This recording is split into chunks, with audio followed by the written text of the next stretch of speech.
Good. Very good help, good support. And then, okay, so we haven't finished the slides about same substance, same entity, and so on. I remember we had this debate, yeah, if we compare one entity and one substance. Do you remember how many points? 4p. Yeah, we had that one. We had 4p? No, 3p. That was 3p. We had the simultaneous, sorry. Yeah. Yeah, that was 3p. Yes, 3p, yeah. Yeah. So what is the perversion? If it's one substance, it's necessarily one entity. Yes, very good. But if it is one entity, it's not necessarily one substance, yeah? Yeah, for instance? Pot and its selflessness. Yes, spot and its selflessness, they are one entity. Yeah? They are one entity because? Because they are different phenomena, and if they were to appear, if they were suitable to, no, they could not be separate, they wouldn't be separated if they were to appear to a direct perception. If Very they were good. suitable to appear to a direct Yes, exactly. yeah. Yes, so it means that the cup and its selflessness are not both suitable to appear to direct perception. Except They are not because? selflessness is a permanent phenomenon. Yes, it follows that if it is permanent, it cannot appear to a direct perception. Except. Yes, we could say that more precisely, we could say, for the Gelugpa school, if we think about anything, pot, selflessness, and so on, of course, selflessness appears to the thought consciousness, yeah. But we could say that yes, permanent phenomena and impermanent phenomena appear to the thought consciousness, apprehending it, but they are not necessarily its appearing object. Yeah, that's something more special. Yeah, so we say permanent phenomena cannot appear to direct perception anyway. Yes, but permanent phenomena and impermanent phenomena can appear to the thought consciousness. They are mixed with the meaning generality. So they appear, but they are not the appearing object, not necessarily. Yeah, impermanent phenomena cannot be the appearing object to thought consciousness. Yes, is it okay? Yeah. Very heavy, crunchy things. Okay, very good. So yes, we can say that in the beginning of the Lorik from Yongzin Purbuchog Rinpoche, there is this mention. Yeah, he says that if it exists, it's necessarily an appearing object, because if it is impermanent, it is the appearing object to direct perception, and if it is permanent, it is the appearing object to thought consciousness. I will repeat. I will repeat. Yeah, he says that if it exists, if it is an established base, if it is a phenomenon, if it exists, it has to be the appearing object, because permanent phenomena are the appearing objects to thought consciousness, and impermanent phenomena are the appearing objects to direct perception. Yeah, and we have only those two means to apprehend things. Yeah, conceptual and non-conceptual cognitions. Yeah. Okay, very good. It's a kind of recap of what we did about logic.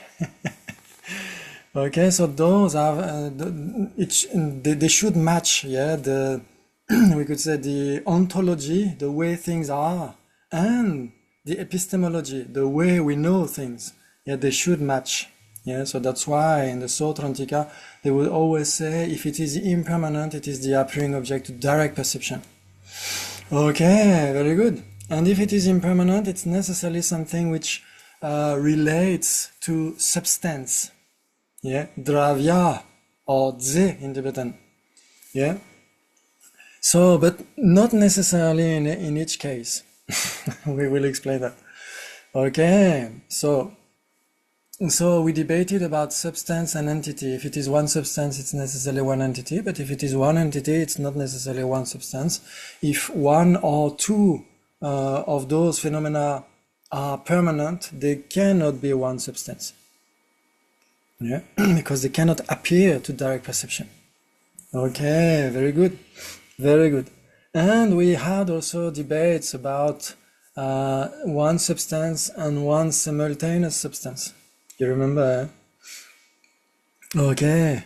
So how many points between the two? One substance and one simultaneous substance? That was 4p. 4p. Yeah, 4p if we compare simultaneous and one. Ah, what did you ask? One substance and one simultaneous substance. No, we didn't do that. We didn't do that. Okay, so let's do Wait, but let me think. let's do that.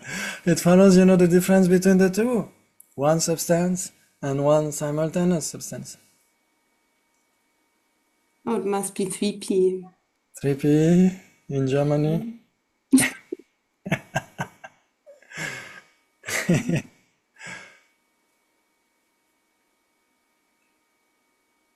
So always the same way to investigate, yeah? Do we find common base, A and B? Then A not B, B not A, and not A not B, yeah? Always the same process.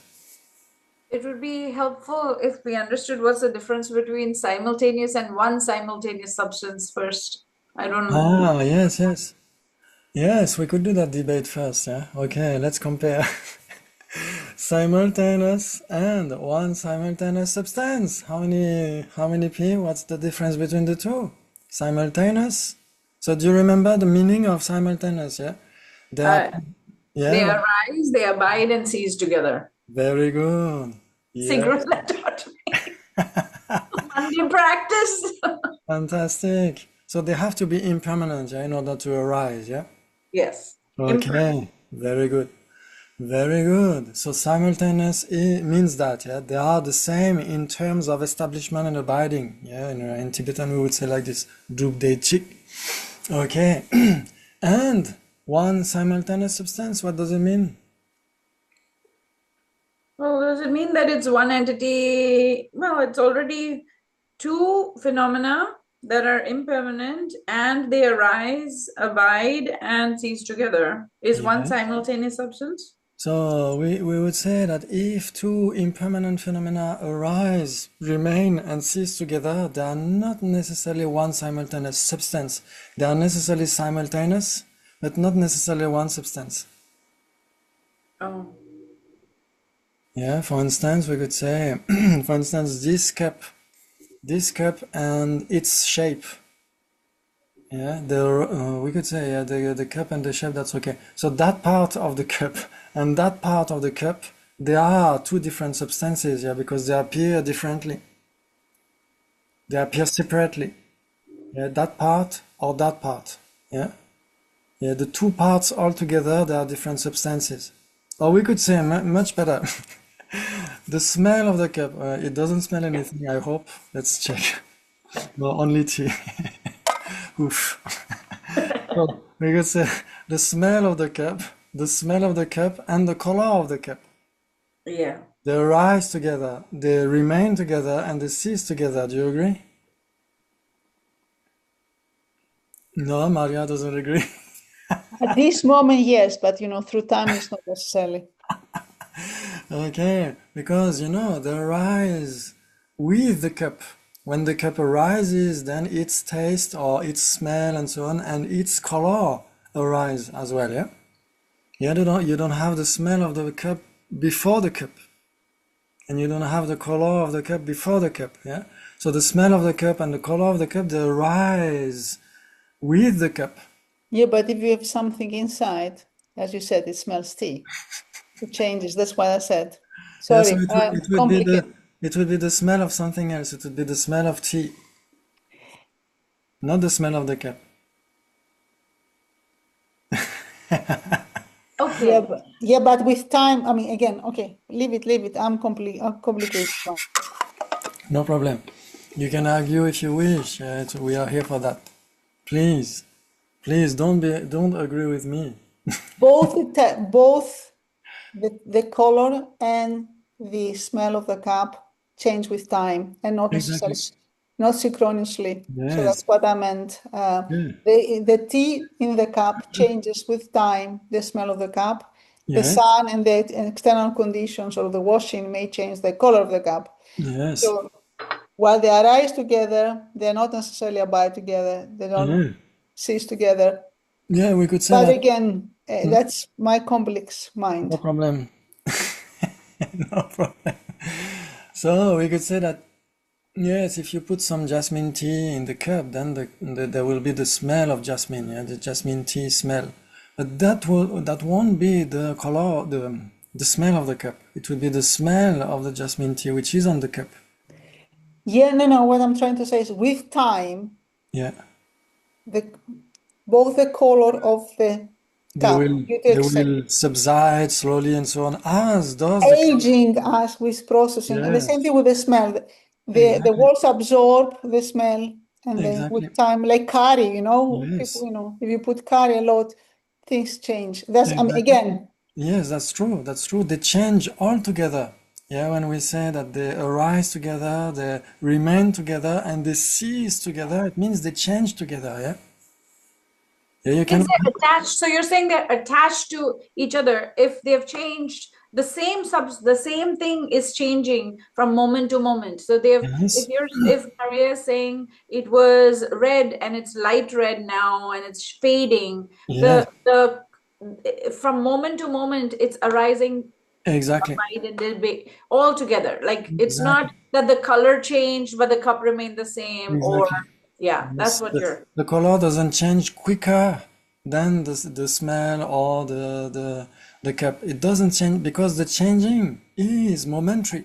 Yeah, when we Yeah. speak about changing, we say kshanika in Sanskrit. Yeah, kshanika. Kshana means the very smallest Moment. part, moment. Yeah, exactly. And kshanika is the adjective. Yeah, the qualifier. So it means it is momentary. So momentary means it endures for a very short moment. It changes within that very short moment in one sense. And it's exactly the same for the color and the taste. They are changing very quickly. Yeah, all together. Yeah, very good. So So it yes, refers to subtle impermanence, exactly. right? Because arising, abiding could also, no, it never refers to cause impermanence, does it? Yes, You would think the cup it arises, then it yeah. stays the cup until it breaks, and then it ceases, Ah, right? yes, But yes. it's not like that. Not It's not like this. Yeah, it's not like the continuum of a the same substantial continuum, we could say. Yeah, it's not exactly the same because the same substantial continuum would be something like gross impermanence. Like for instance, if I decide to paint that cup in red, then where would go the gray cup or the blue cup? It depends on the camera. The previous cup, where does it go? Yeah, it ceases, yeah. And you have a new cup, you have a red cup, yeah. But still, as long as the red cup is a reason, then its color is a reason, and they change together. Anyway, they have to change together. So yes, when we speak about gross impermanence, it can be ascertained by gross kind of direct perception. Yeah, you see your cup broken, then you say, "Oh, my cup has ceased." Yeah, but when we speak about arise, remain, and cease, exactly it is the subtle impermanence. Yeah, It can be gross as well. It's it not can be. necessarily, okay. It It can can be. be Yeah. subtle and gross. Yes. It has to still be impermanent. Simultaneous means impermanent. It doesn't. Exactly. Yeah. Anyway, exactly. And it mainly speaks about subtle impermanence. Okay. Because yes, as Zingrunla said, the cup has a reason, then remains, then will cease. But this is more the point of view of the Vaibhashika. The Vaibhashika would say that any conditioned phenomenon is a different substance with arising, remaining, ceasing, declining, ceasing, and so on. Yeah. So yes, it's they would say first the cup arises, then it remains the same, more or less, and it will cease, it will change. But from the Sautrantika viewpoint onwards, they would say as long as the cup has a reason, it has changed. It will change.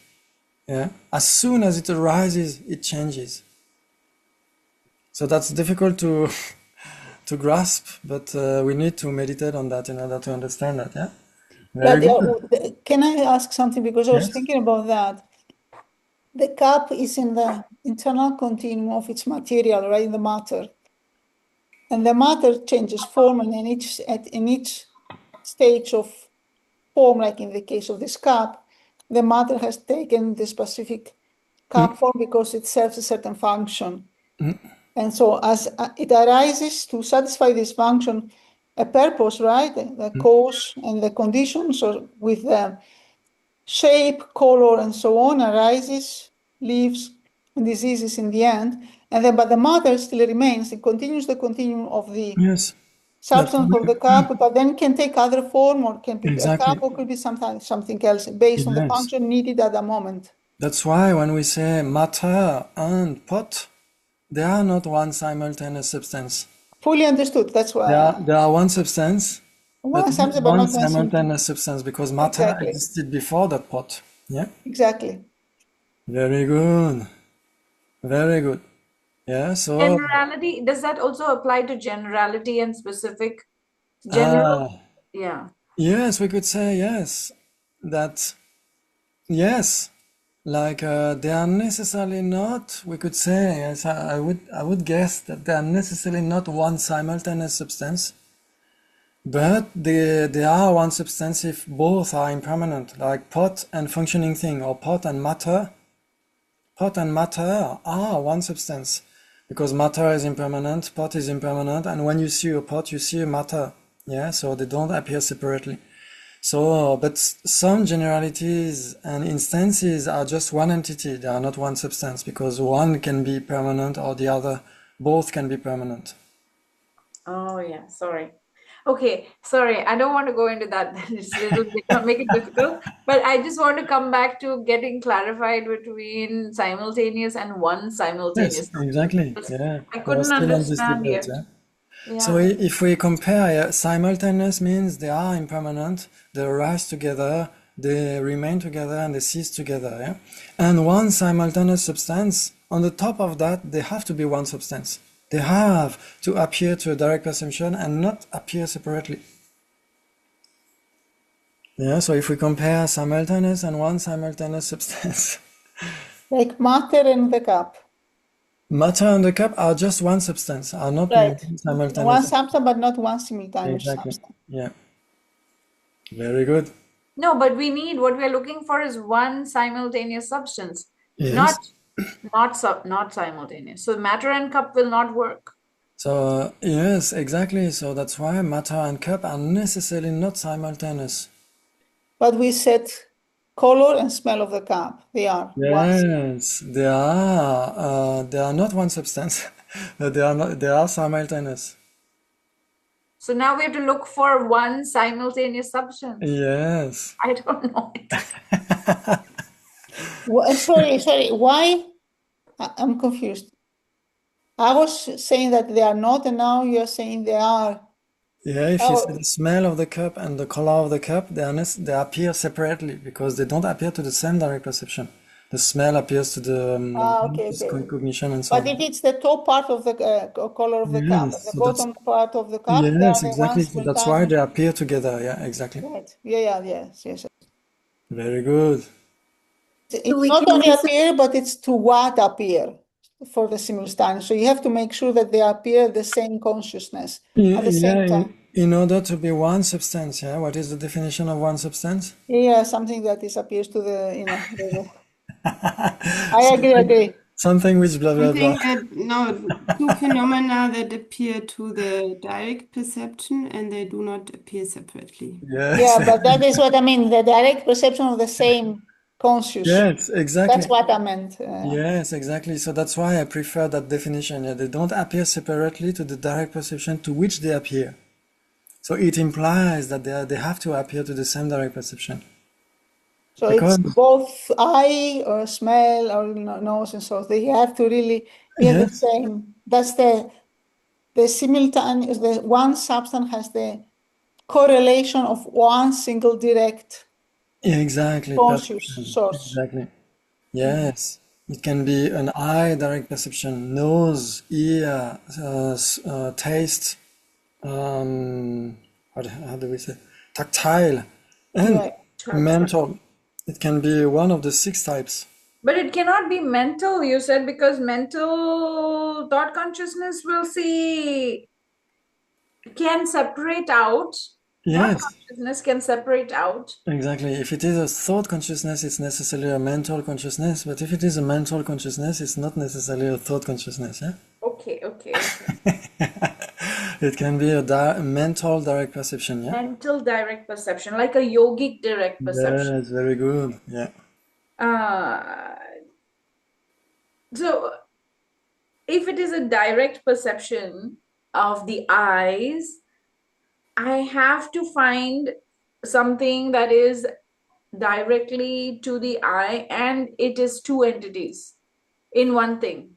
We could say it So is 2 phenomena. If you look for something for which are, phenomena which are one substance, they have to appear to the same direct perception. So it can be an eye consciousness or any non-mistaken direct perception, any non-mistaken cognition, and they cannot appear separately.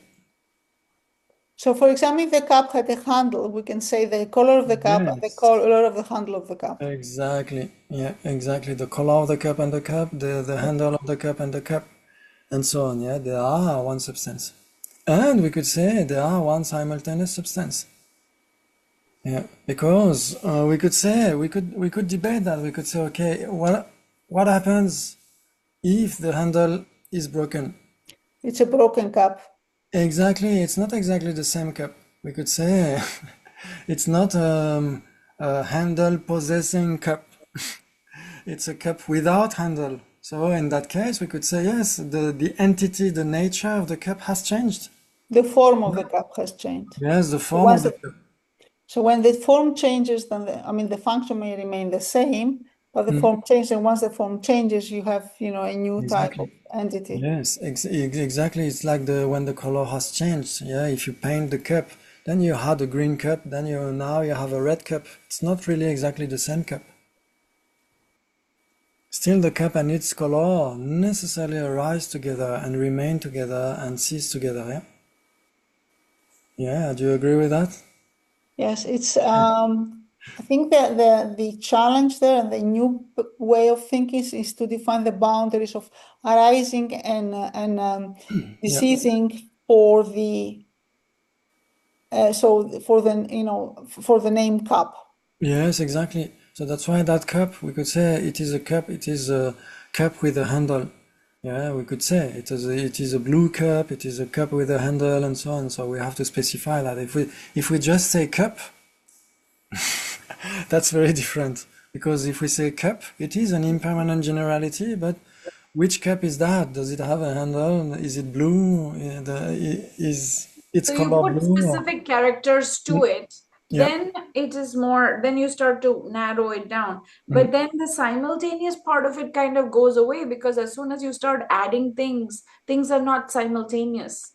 Yes, it depends which things. We could say, like, if we say, like, for instance, that cup, my cup and cup, they are one substance, but they are not simultaneous because cup existed before that cup. Yeah, Okay. yeah. Cup is not There is a produced source, with this. something that's a source, and then something that is Mhm. an instance Yeah. of that matter. Exactly. So it means that we can have phenomena which are one substance, but they are not one simultaneous substance. Yeah. So then we discard equivalent. So if we discard equivalent, are they contradictory? Which one now? Yeah, the one that we debated. One substance, one simultaneous substance. I still think 3P. Okay, still 3P. Okay. So it follows you can posit the perversion.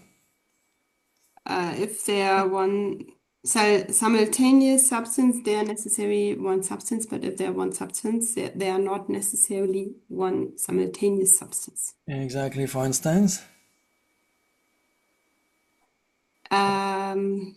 Which phenomena are one substance without being one simultaneous substance? Pot and matter. Yes, pot and matter. Very good. Pot and matter, or cup and functioning thing, and so on and so on. Yeah. Cup and my cup.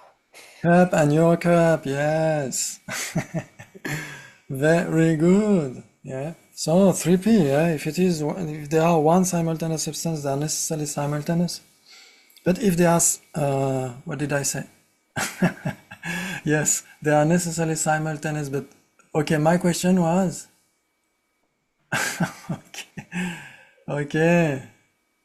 Yes. So, what is one substance without being one simultaneous substance? Yes, cup and my cup. Okay. But here, if we compare one simultaneous substance and simultaneous, the perversion is Say that again. One simultaneous substance. and simultaneous. Still 3B. Still 3P, exactly. And the perversion goes like? If it is one simultaneous if it is one simultaneous substance, it must necessarily be simultaneous. But if it is simultaneous, it may not necessarily be one simultaneous substance. Very good, exactly. For instance? For instance, simultaneous but not one substance. Yeah, the one that you gave example, the color of the cup and the smell of the cup.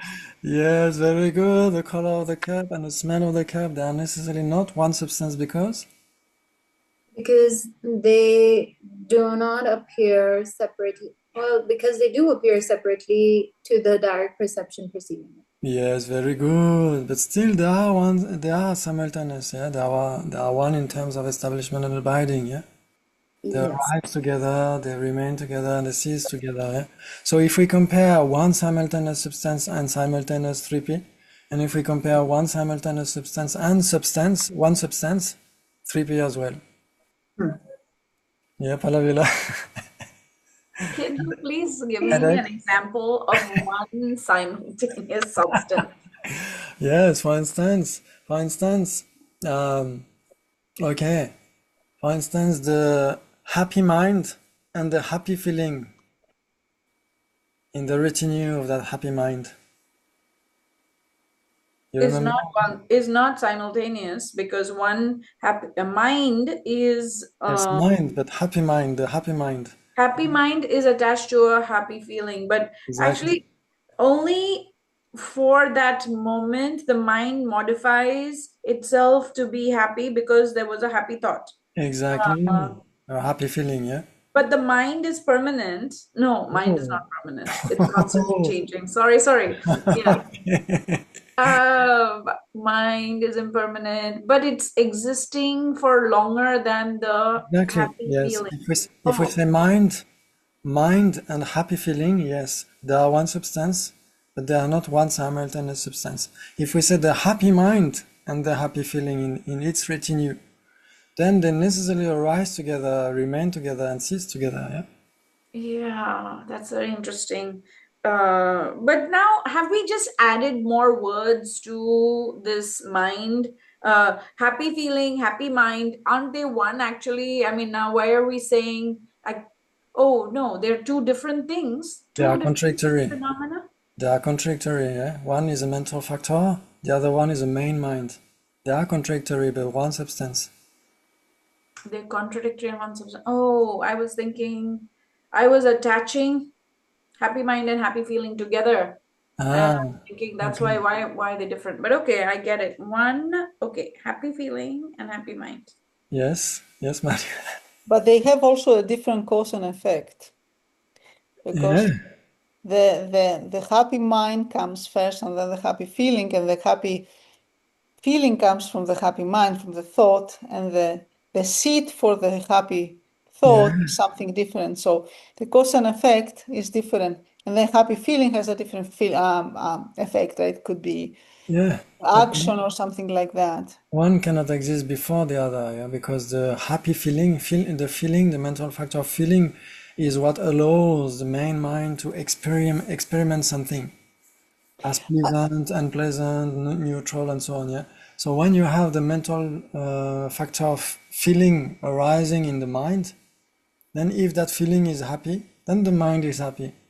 The main But mind. there is a cause and effect. I thought it's first mind and then feeling, but you put it the other way. But still, there's a They arrive together necessarily. We could say, like, for instance, I could say, I am happy because my mind is happy. I cannot have my mind happy, my happy mind before me. I'm happy because I'm one substance with my mind. As long as my mind is happy, I am happy. As long as my body is sitting, I am sitting. I cannot be sitting before my body is sitting. Yeah. I need to process that because for me, a happy mind is more kind of a choice, a continuum, while a happy feeling is something that is generated through positive thoughts. So again, Yes, not necessarily. Not necessarily. It can be, for instance, you hear a beautiful guitar solo from David Gilmour, and you have a pleasant feeling, yeah, which is auditory. Yeah, you have an ear cognition which is happy because the pleasant feeling is there. Yeah. but So of first we course, hear, process in the mind, and then you feel it. yes, but we could say that for the sensory feelings, if they are pleasant or unpleasant, the sense cognition, the sense consciousness itself cannot know it. Only the mental cognition can recognize it as being pleasant or not. Still, if you hear a beautiful sound, beautiful voice and so on, a sound that you like, then you have a happy feeling in the retinue of that ear consciousness. So your ear consciousness and your happy feeling are one substance. But in order for the happy feeling to happen, okay, I'm sorry, please, people, No forgive problem. me. It's just, your body needs to actuate hormones, the relative hormones, and that happens to the brain. And the brain is actually that regulates the hormonal system that says, this is a happy feeling and this is happy.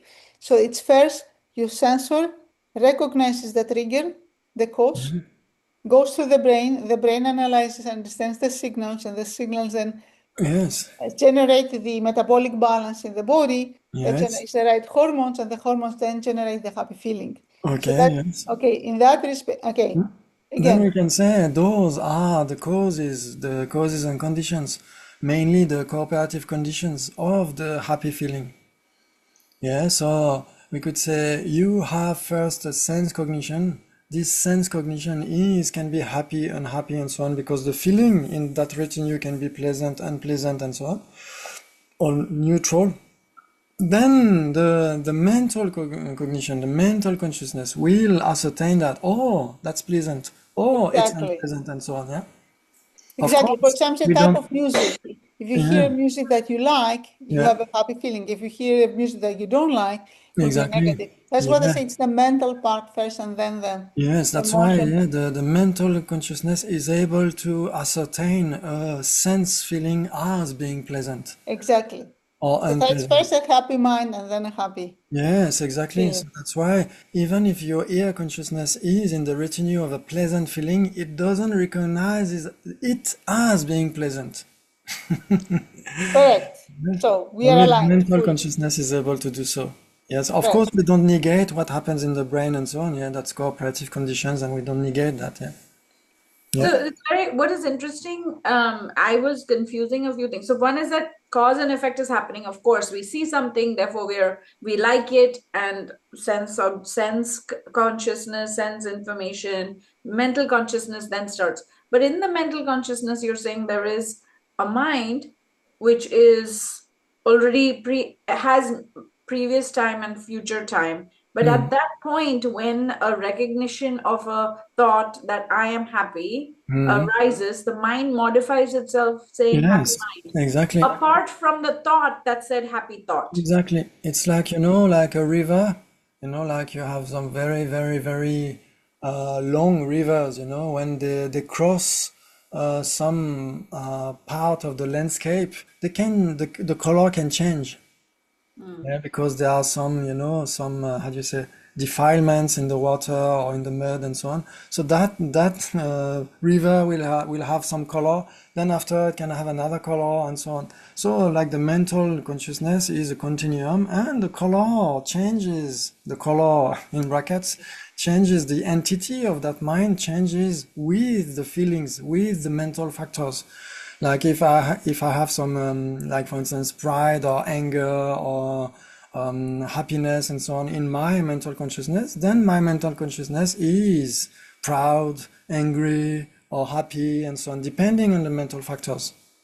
Yeah, Okay. very good. So we can So say like, yes, one mind, simultaneous substance is yes, mind, and a happy mind, not, happy mind and yes, happy feeling is yes, one simultaneous substance of exactly. the mind or of the feeling. Which part, who owns that one simultaneous substance? Both. Because Both. if we say like the color of the cup is one substance with the cup, and the cup is one substance with its color, so they are both one substance. Okay.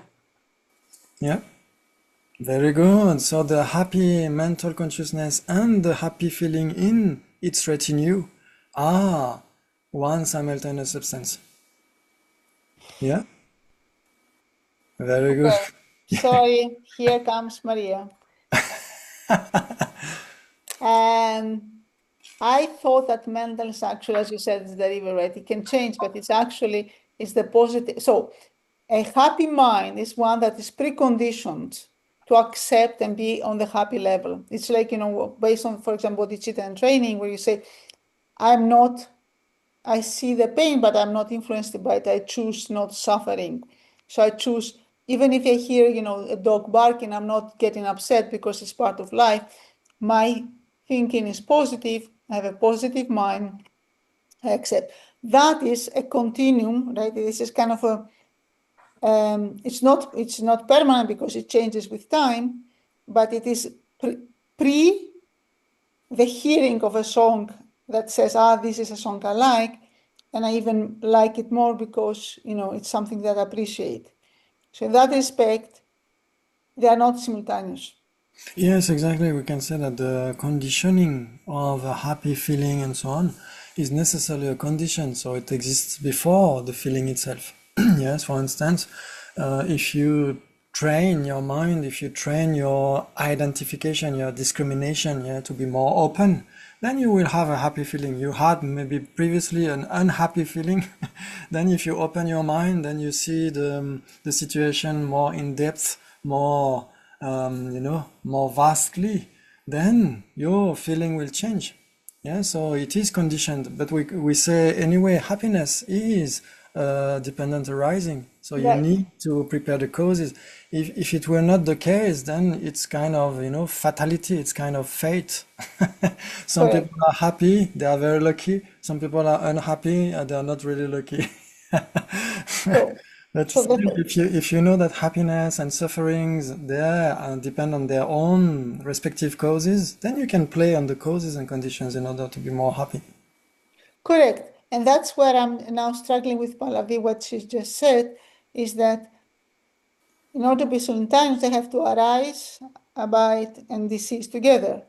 So a happy mind pre-exists. It's like conditioned to have a happy mind. It Oh, may yeah. happen, Yeah, we could say, at that moment that's a little bit higher. So it's actually state yes, could you be can.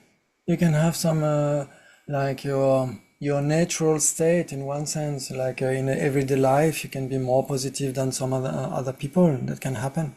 But still, it is depending on your discrimination. Yeah, it depends on what you decide to observe. Yeah, if you see only the darkness in human beings because you watch the news, then you could, every time you will meet someone, you will be afraid, or But if you decide that it's not the mistake of the human beings, it is the mistake of the afflictions, then you will be more open and open heart and so on, and whoever you meet, you will have some less distance and so on. Yeah. So it depends on your discrimination anyway, and if your discrimination or identification, yeah, it depends on the way it is translated, changes, then the feeling itself will change. It can be neutral, it can be pleasant, unpleasant, and so on, depending on the discrimination. The discrimination of the previous moment, of course, because usually the discrimination, identification, and so on, they are all together in the same mind. Yeah. So if they are all together, they cannot be different substances.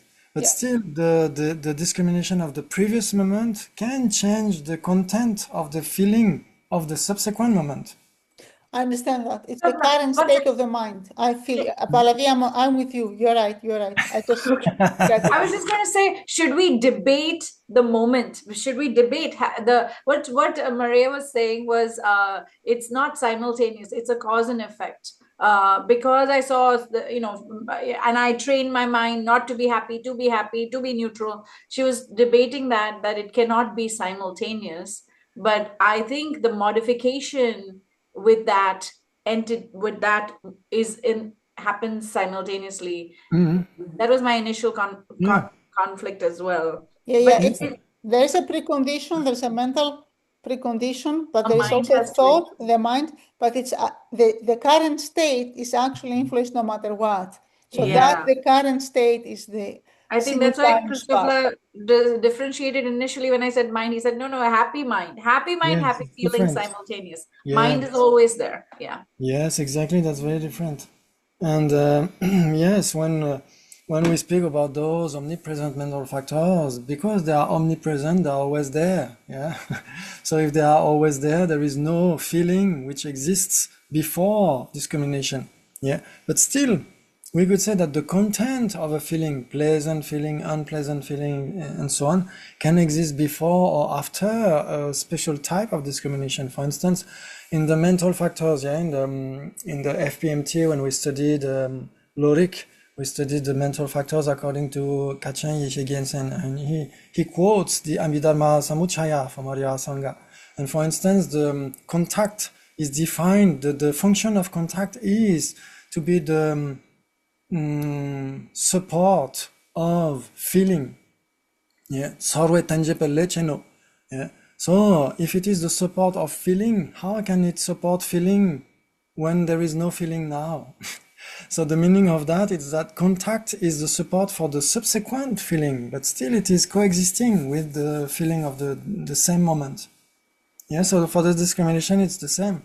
You use some very specific type of discrimination to open your heart, open your mind, and so on. Then thereafter comes another feeling, a pleasant feeling. But there was already some feeling during your discrimination. Yeah? Or the potential of feeling during discrimination was there. I don't know if it was actually feeling. Is it? I don't. Actually, it's okay. Because if you say that there was no feeling, then it means that your mind could not experiment anything. Because feeling allows mind to experience, to have the experience of things. Yeah. Yeah. If there is no feeling, then mind is not operating at all. So there is Always a feeling. sorry, go ahead. Always, yeah. There is always feelings. It's the current state, the current feeling that Yeah. changes because of triggers that are happening Yes. outside. And the trick is like I'm currently quiet, but there's something happening. I hear a noise, and then my feeling of quiet happens to be happy if I like the music, or I'm okay accepting that as a positive, or something else happens, and there's always there's a continuum. We always think, and we always feel, and we always hear, and we always smell, and we always all the senses are always Yeah, we present. could say always, not necessarily always. Okay, when you're sleeping, but okay, Yes, let's say exactly. they are still there, but they're changing Yes. the way that we apprehend. Yes. But what the question is, at the current moment, or the current state can vary in time and everything, but the things that we are feeling, hearing, sensing, thinking are interconnected because of the Yeah, exactly. of the same process because they Yes. are the way we perceive the world at the current state, at the current moment. Yeah, so sorry to have thought about those points about mental states. No, I because- really like it. I'm happy. Oh, okay, very good. Because it's This more is- subtle. But still, if we understand that the omnipresent mental factors are always there, you cannot have one before the other. Yeah, still the content of one can modify the content of the other, and so on. Yeah, it can happen. It has to happen like this. Yeah. Okay. So is it something like when we come in contact with a sense object, then all of these 5 omnipresent mental factors are already present as the current mind. Yes. And when it comes in contact, then all of these change in the simultaneous moments. Exactly. They are always there, like the five fingers on the hand. They are always there. Yeah. Okay. Still contact, like for instance, if I touch the cup with one finger, then I can say my hand is touching the cup. Yeah. So it will change. Yeah, because the hand is touching the cup with the finger anyway. So of course you have the palm of your hands, but that's another story. But still, yes, we can say as long as you have a mind, you necessarily have the 5 mental omnipresent factors.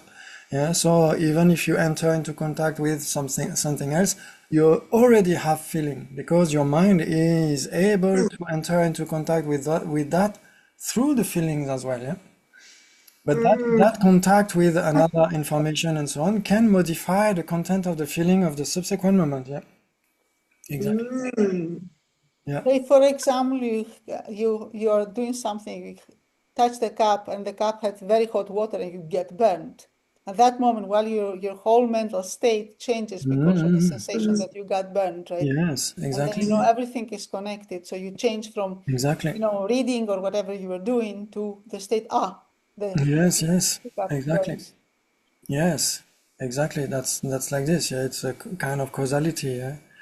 Okay, very good. So now we So have. what do you think Yes, on please. this? So even when we have this unpleasant sensation of holding a hot cup, the intention that follows is also in the next subsequent moment of like Exactly. so the contact, and then the next is the feeling, and then the next of moment after that would be the intention Exactly. to let go. Yes, it's like Okay. this. Still, as long as you have the contact with the hot cup, then you will also have the feeling because the feeling allows your mind to apprehend that. And you necessarily have intention because intention is always there. But still, because it is too hot and so on, then you will have another intention. Oh, I should put that aside. Yeah. So you will have another intention. But still, there was an intention from the very first moment. Yeah. Of the like, oh, precon- what a yummy cup, yummy soup or whatever. Yeah. Yes. Yeah. And the precondition is how you address the situation. So if you are upset and angry or nervous or you're a negative person, you'll be upset with the cup and wow, this happened to me, blah blah blah. But if you're preconditioned to be a happy thoughts, happy person, oh, that's a hot cup, it's okay. Exactly. Yes. So that is the preconditioning of how you address. You choose to be Yes. happy, and the happy mind chooses not to be upset because you got banned. It's part of life. Exactly. That's why you cannot do anything in order not to have any feeling. It's just impossible. Still, you can manage the way you apprehend them, the way you react to those feelings. Yeah, in the 12 links of dependent origination, yeah, you have first ignorance, then karma, then consciousness, then the name and form, and the 6 sources, then contact, then feeling. So you have no choice. You necessarily have feelings, but depending on the feelings, you can have, thirst or strong attachment, then grasping and so on, or you can decide not to have them. It's your Sorry, job. since we're talking so much about 5 omnipresent mental factors, Yeah. I need somebody to repeat what they are again because I've forgotten what it is. Okay. So if I And was my a question, composite, follow up for it. posit the 5, please posit the 5. And my question to follow up is that whoever knows it, is it required to be sequential? Is there a specific sequence that is the scholars have told us that this is sequential, or is it like, I mean, for ordinary people, is it sequential, and then do the scholars actually change it because they are like a little bit more master, they are higher master? Okay, so first, what are the five? Attention, contact, feeling, discrimination, intention. Ouais, very good, fantastic. Yes, Venagendamjul must be very proud of you, tu avais dit. Very good. Okay, so the five, yeah. We can say mental application, yeah, for attention, yeah. We can say like this as well. In some translations, it's like this. Okay, contact, feeling, intention, mental application, and what?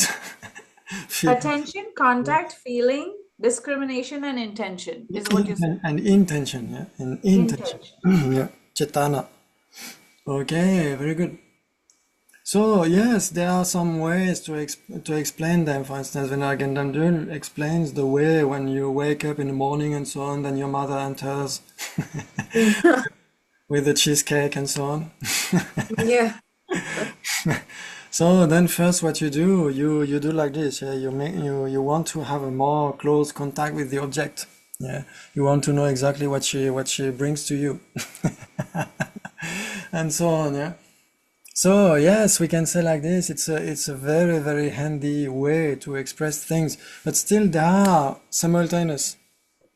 They have to be simultaneous. Still, the content of the contact, for instance, with which information it comes into contact, will decide the content of the next feeling and the next discrimination and so on.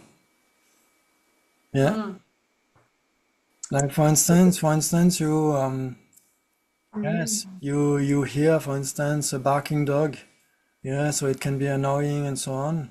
But if you think, oh, that's a sentient being, it doesn't, is get bored during all there is for the neighbors, yeah, there is a big dog. As long as there is a cat coming in front, he's barking. So you could find, oh, that's annoying. Why me? Why do I live here? And so on. Then you can think, oh, that's a sentient being. He gets bored and he needs to have some entertainment, and that's the only thing that he has during the day. Then you have compassion. If you have compassion, you cannot have anger. So that's why the discrimination will provide a new type of feeling, a new type of experiencing things. Yeah, so that's it depends on you. You have to work on your own discrimination, the way you open your mind and so on. That's why in Tibetan the lamas they say, "Samlo gyache watang." Yeah, think more vastly. Then as long as you think more vastly, then your discrimination will change. Then your feeling will change, and so on and so on. So actually, five mental factors are simultaneous substance. Yes, exactly. Is That- it one yeah. simultaneous substance? Yeah, necessarily there are one simultaneous substance because, for instance, we can say that that discrimination is feeling an object. It is feeling an object because of the mental factor feeling. Yeah. So Exactly. you cannot have a feeling that is different from the intention.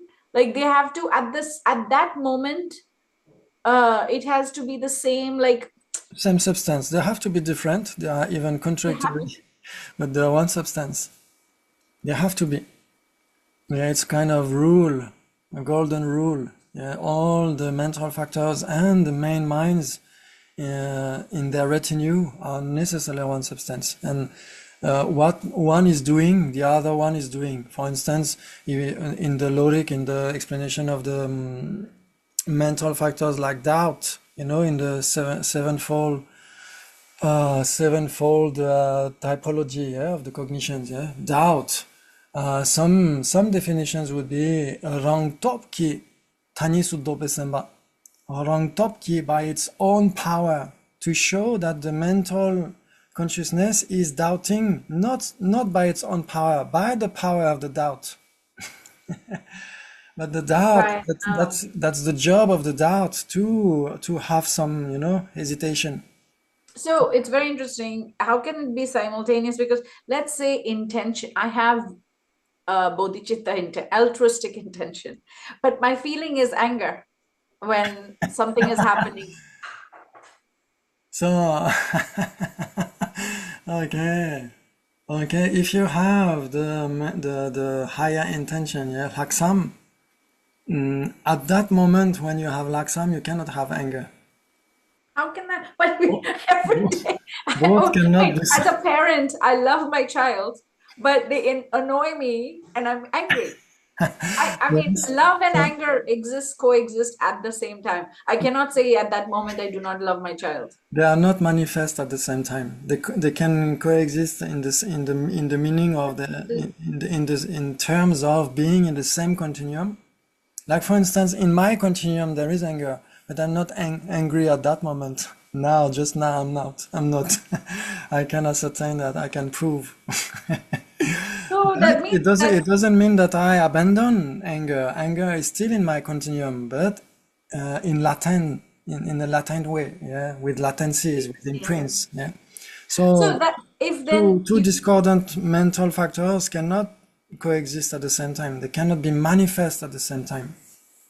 but intention and feeling have to always be simultaneous substance. Yeah. That means in the mind, in my own mind. So at the time that I'm angry, I really have abandoned altruism. No, altruism is still in your continuum.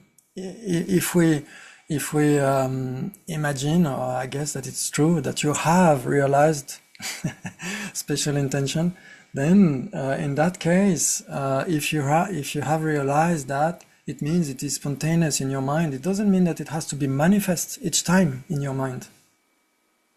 Like for instance, bodhicitta.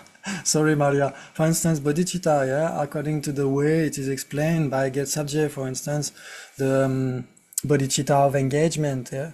This bodhicitta is not necessarily manifest in the continuum of an Arya Bodhisattva. For instance, an Arya Bodhisattva in meditative equipoise on emptiness, then beings and love and so on are not manifest. Yeah, they are conventional truth, so they are not manifest.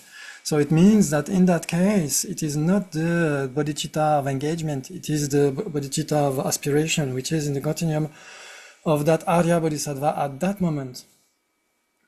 According to that definition of a bodhicitta of engagement, which is directly conjoined with the activities of a bodhisattva and so on, yeah? I don't know if I make things more confused. No, I'm just sad. It's just very sad because I would thought if my intention is pure, then it should be nice. Then why I would have thought, and I tell my kids this, even if I'm angry, I still love you. You know, it's like Yes, I'm not. exactly. But now you just proved that no, if I'm angry, then that moment there is no love. No, there is Can I say something? there is no manifest love. It doesn't mean, and your anger can be produced by your love. You know, sometimes you have, how do you, in French we say indignation, like justified indignation. I don't know how to say that in English, but you know, like if you see like some persons, you know, some crazy dictators, you know, they want Injustice. So if there is injustice, yes, exactly. So you think, oh, this is not fair, you should not do that. This is not really anger. It's not exactly the same, yeah? Yes, sorry, Maria.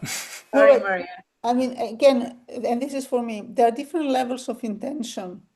And there's, we can say like the mind, like the subtle and, you know, and sub-subtle and so on. The overall intention is bodhicitta, but it can define our choices, but also our actions, right?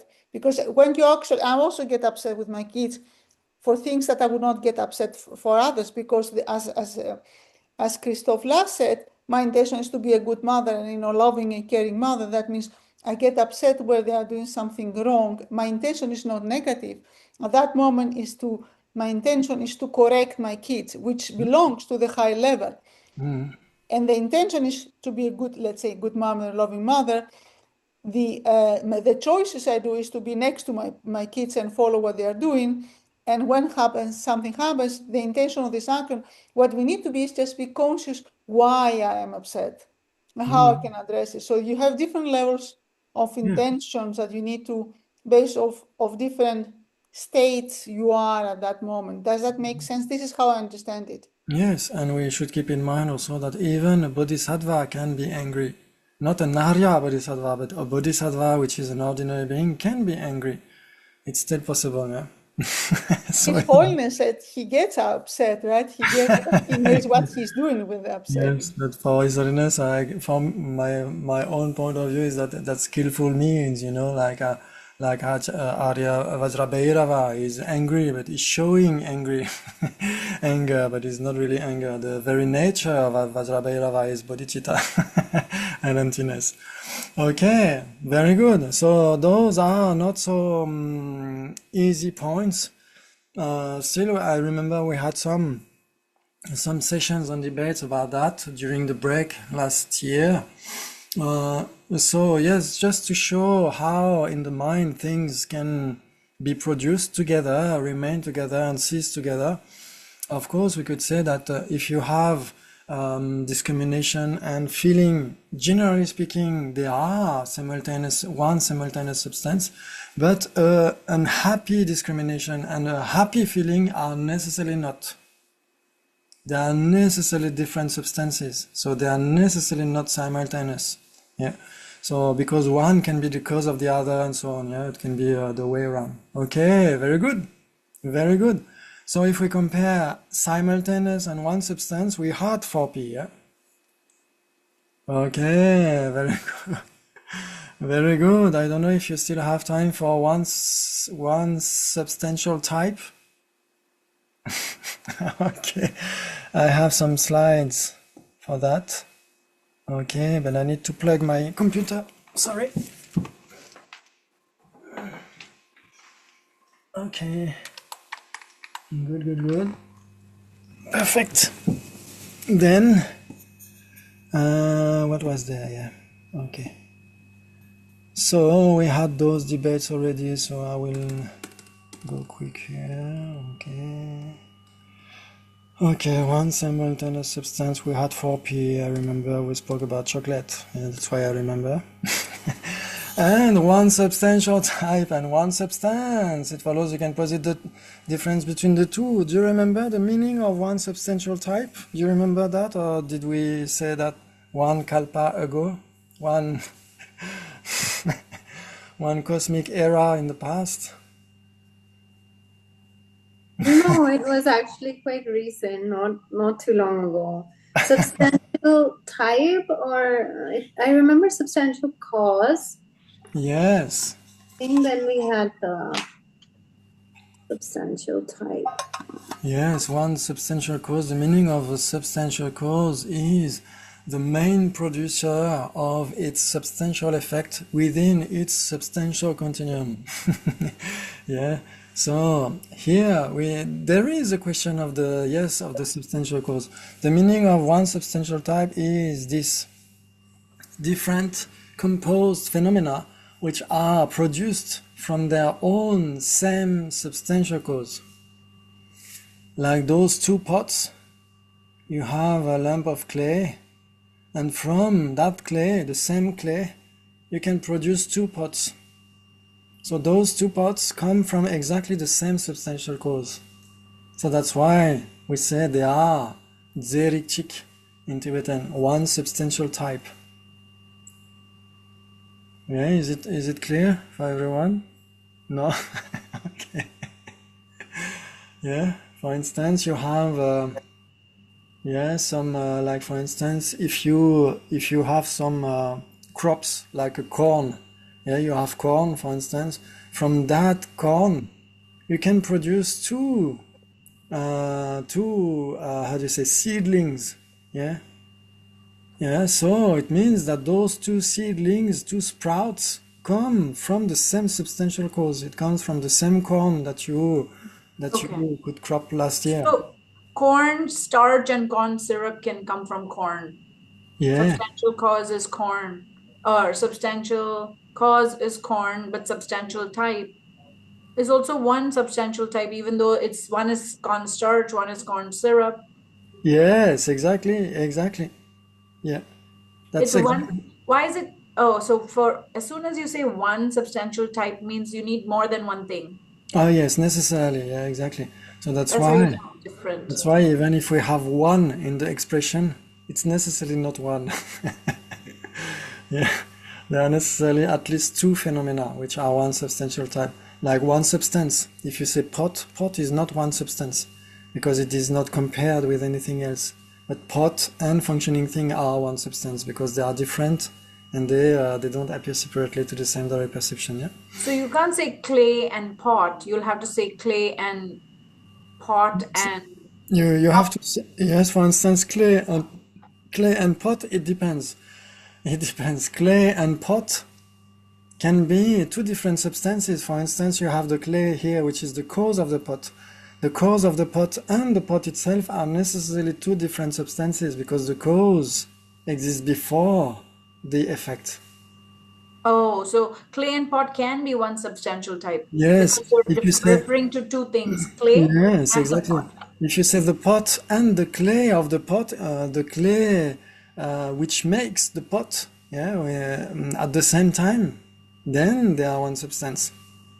We can say the pot and its clay, the clay which is from which, we cannot even say from which, like for instance here, my cup, it is a metal cup.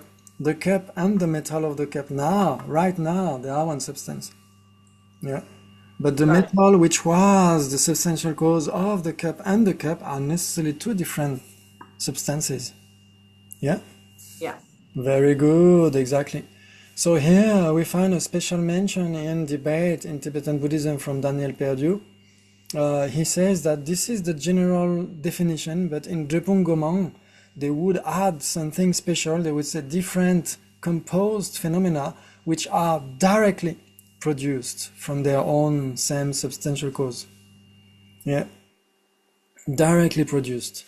Because, for instance, we could say that you have this cup yesterday, this cup today, they are produced by their own same substantial cause. The cup of day before yesterday.